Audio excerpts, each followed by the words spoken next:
Michael Jordan's top 5 playoff moments. Number 1. The shot. Cleveland's Richfield Coliseum is packed to the rafters. The date is May 7th, 1989. It's Game 5 of the first round, back when the NBA still used a best-of-5 series format. The Chicago Bulls are the underdogs. The Cavaliers, with their 57 wins, were expected to cruise. But Michael Jordan doesn't do expectations. The clock reads 3.0 seconds. The Cavs had just hit a go-ahead layup. The Bulls are down by 1. Most players would feel pressure, panic. But on the sideline, Jordan looks calm, focused, laser-sharp. Brad Sellers inbounds the ball. Jordan sprints to the foul line, pops out, catches it. Elo is right there, draped on him. MJ takes one hard dribble to his left. He elevates. Craig Elo contests it perfectly, but it doesn't matter. Jordan hangs in the air a fraction of a second longer. Releases the shot at the apex of his jump, almost as if he's suspended in air. Swish. Jordan leaps and pumps his fist violently in midair.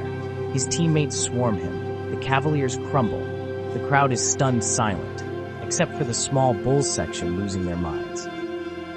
This wasn't just a buzzer beater. It was the arrival of a playoff legend, a moment where we learned, when the stakes are highest, Jordan doesn't flinch.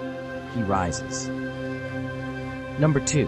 The flu game. It's June 11th, 1997. Michael Jordan is curled on the floor, drenched in sweat. Doctors call it food poisoning. Maybe it was a bad pizza. All we know is he can barely stand. Cut to the Delta Center.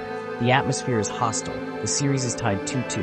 And to everyone's surprise, MJ steps onto the court, pale, gaunt, moving slowly, but moving. From the start, he's sluggish, his hands on his knees, gasping between plays. He looks human, mortal.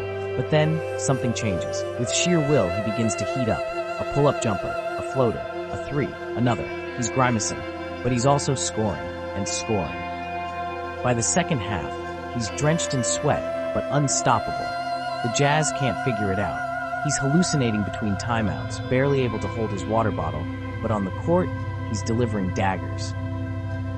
With the game tied and less than a minute left, Jordan rises and buries a cold-blooded three. Bulls up. Game over. He finishes with 38 points, 7 rebounds, and 5 assists.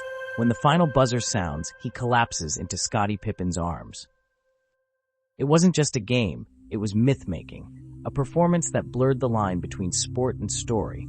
The flu game wasn't about stats, it was about the cost of greatness and MJ's willingness to pay it. Number 3, 63 in the Garden, the Boston Garden, old, gritty, hostile. It's April 20th, 1986. Jordan, just 23 years old, is in only his second season, and he'd missed most of it with a broken foot. The Bulls are the 8th seed. They have no shot against the mighty Celtics, Bird, McHale, Parrish, Johnson, the defending champs, the league's best defense.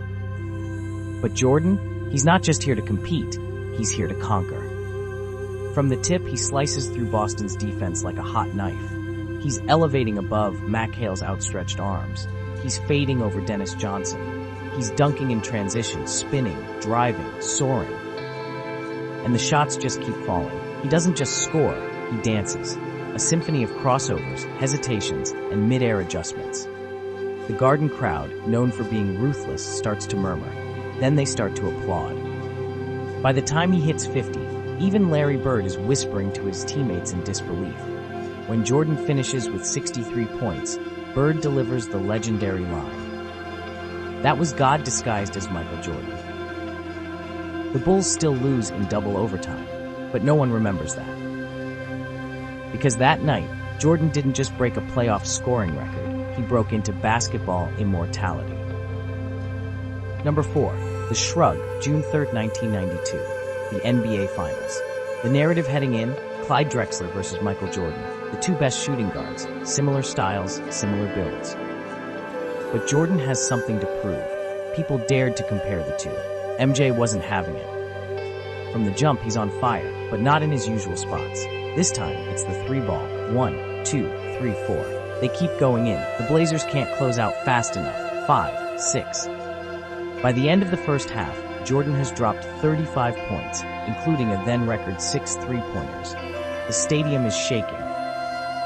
And then, after the sixth three, he turns to the broadcast table. He shrugs. Not cocky, just bemused. Like even he's surprised by what's happening. It's one of the most iconic gestures in sports history. A moment of levity in the middle of domination. Jordan finishes with 39. The Bulls blow out the Blazers. And just like that, any talk of Drexler being on MJ's level disappears. It's Jordan saying, I can beat you any way I want. Even when he's joking, he's killing you. Number 5, the final shot, June 14th, 1998. Game 6. The Bulls lead the series 3-2. Jordan is 35 and worn down, and Pippen is not at full health. The game is a war. Final minute. Bulls down by 3. Jordan drives to the hoop and lays it in. Down 1. Jazz ball. Karl Malone gets it in the post. The arena roars until Jordan sneaks in from the weak side, strips the ball, and takes off in transition. No timeout, no setup. Jordan walks the ball up. Crowd standing. 17 seconds left. He sizes up Brian Russell. One hard dribble, right? Then the pullback. Russell stumbles. Jordan rises.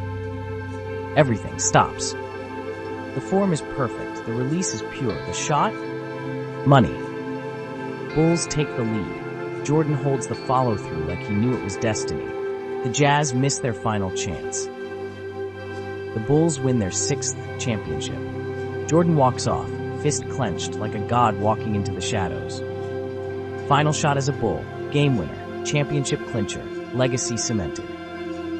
No words, just greatness.